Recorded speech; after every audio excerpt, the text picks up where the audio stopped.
Bonjour à tous et à toutes, c'est Padam pour vous présenter un nouveau sapin sujet. Et aujourd'hui, je me suis dit, tiens, quand j'y pense, le squelette de l'oiseau ressemble beaucoup au squelette du serpent. Et à bien y réfléchir à certains dinosaures. Donc peut-être que le dinosaure est un parent éloigné certes dans le temps, pour un ancêtre commun entre le serpent et l'oiseau.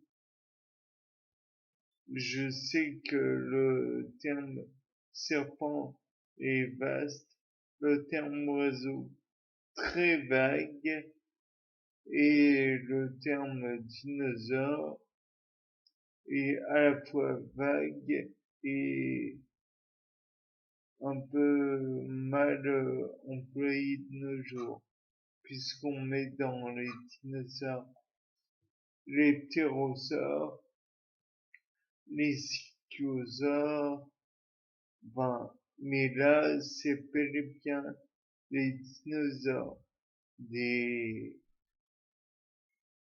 comment dire, des, bah, je vais redire ce que veut dire le terme dinosaure, gigantesque lézard.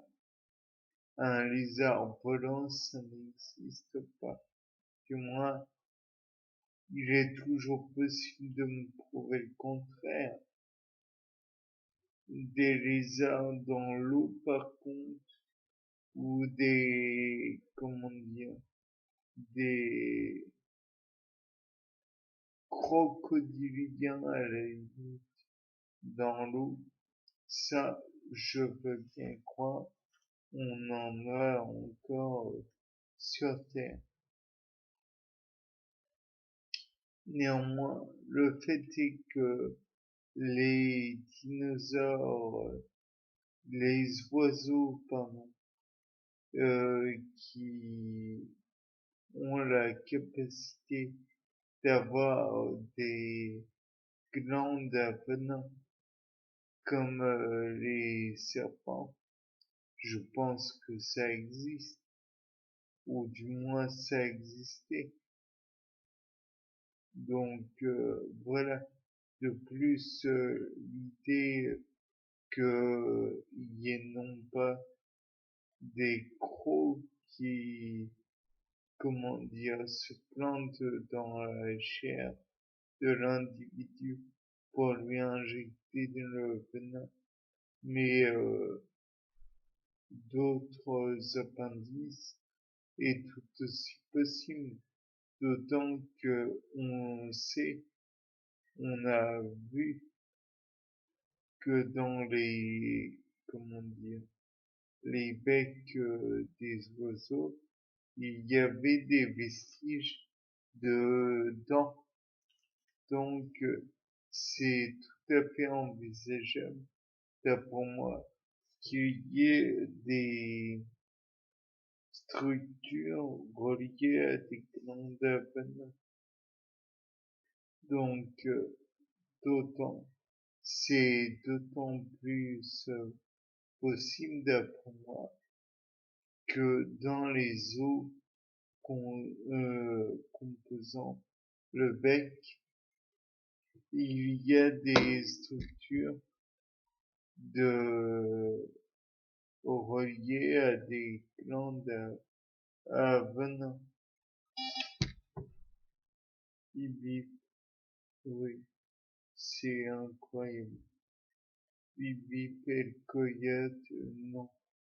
Le grand géocoucou n'est franchement pas un... Non, bip, non. Bip, toujours pas. Donc, le fait est que j'envisage tout à fait la possibilité qu'un oiseau puisse injecter du venin dans une de ses proies, qui a les denticules qu'il y aurait sur le bec. Ça aurait pu être aussi via des structures qui sont dans les griffes, et les griffes pourraient être liées à des glandes à venin. Elles pourraient occasionner une blessure, se planter dans la chair, au même titre que la harpie féroce, qui est un volatile. Je n'ai pas toute l'expertise sur ce volatile. Néanmoins, il faut dire ce qui est, il est impressionnant et il peut faire des prouesses.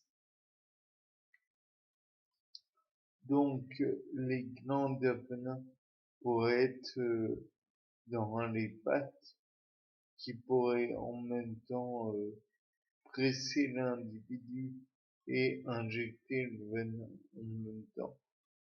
On connaît l'ornithorynque, et l'ornithorynque a je crois, des petits dards empoisonnés dans ses pattes.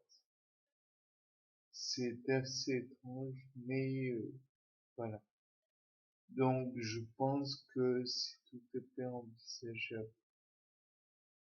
De plus, si l'oiseau, pour sa part, est capable de perforer via la pointe de son bec, pourquoi ne pourrait-il pas en même temps injecter un petit peu de venin, juste une petite éraflure, et causer une petite injection de ce poison. Ou alors peut-être que il va projeter l'individu sur un substrat dur, peut-être un caillou, ce qui l'écorcherait ou il laisserait bien la peau. Et le fait de se frotter contre l'individu en question pour inoculer le poison qui pourrait être produit dans le sébum ou le fluide hydrolytique de l'animal. Ou alors quand cet animal volant étalerait le fluide de ces glandes uropygiennes, il pourrait aussi en étaler un petit peu de poison sur son plumage.